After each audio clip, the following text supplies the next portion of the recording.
Hi hello welcome to crick arena. ഇന്ത്യയും ഓസീസും തമ്മിലുള്ള ബോർഡർ ഗവാസ്കർ ട്രോഫി സീരീസിലെ നാലാമത്തെ ടെസ്റ്റിന്റെ അവസാനത്തെ ദിവസത്തിലാണ് നമ്മളിപ്പോൾ ഉള്ളത്. ഇന്ത്യയെ സംബന്ധിച്ചിടത്തോളം ഏറ്റവും കൂടുതൽ നിരാശപ്പെടുത്തിയത് രോഹിത് ശർമ്മയും വിരാട് കോഹ്ലിയുമാണ്. അതിൽ 29 പന്തുകളിൽ നിന്ന് കേവലം 5 റൺസ് എടുത്തുകൊണ്ട് കോഹ്ലി മടങ്ങുകയായിരുന്നു. കോഹ്ലി ഈ സീരീസിൽ മോശം പ്രകടനമാണ് നടത്തിയത് എന്ന കാര്യത്തിൽ സംശയങ്ങളൊന്നുമില്ല. പെർത്തിലെ ആ ഒരു സെഞ്ചുറി മാറ്റി നിർത്തിയാൽ അദ്ദേഹം മോശം പ്രകടനം തന്നെയാണ് നടത്തിയിട്ടുള്ളത്.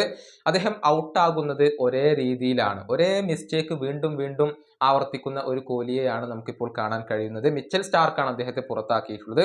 ഔട്ട്സൈഡ് ഓഫിലേക്ക് വന്ന ഡെലിവറി അത് എഡ്ജായി മാറുകയായിരുന്നു. അത് പിന്നീട് ഫീൽഡറുടെ കൈകളിൽ അവസാനിക്കുകയും ചെയ്തു. ഈ ബോർഡർ ഗവാസ്കർ ട്രോഫി സീരീസിൽ ആകെ 7 തവണയാണ് കോഹ്ലി പുറത്തായിട്ടുള്ളത്.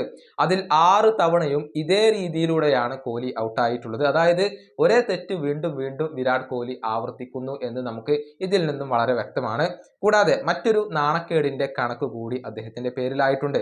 അതായത് ഇന്റർനാഷണൽ ക്രിക്കറ്റിൽ ഒരു കലണ്ടർ വർഷത്തിൽ ചുരുങ്ങിയത് 25 ഇന്നിംഗ്സുകൾ കളിച്ച ഏറ്റവും കുറവ് ആവറേജ് സ്വന്തമാക്കിയ ടോപ്പ് 6 ഇന്ത്യൻ ബാറ്റർ എന്ന മോശം കണക്കാണ് കോഹ്ലിയെ ഇപ്പോൾ തേടിയെത്തിയിട്ടുള്ളത്.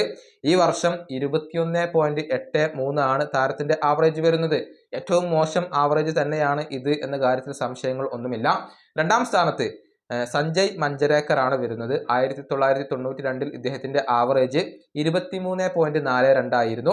1999 റോബിൻ സിംഗ് 23.60 വന്നിട്ടുണ്ട്.